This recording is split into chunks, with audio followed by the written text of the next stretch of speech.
وآخر دعواهم أن الحمد لله رب العالمين۔ قرآن مجید کی تلاوت ثواب کی نیت سے بھی پڑھا جاتا ہے۔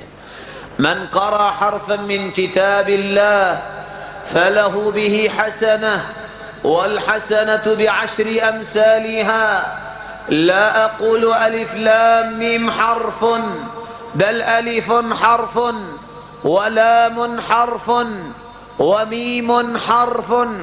مسلمانوں، جو ایک حرف کی تلاوت کرتا ہے اس کو 10 نیکیاں ملتی ہیں۔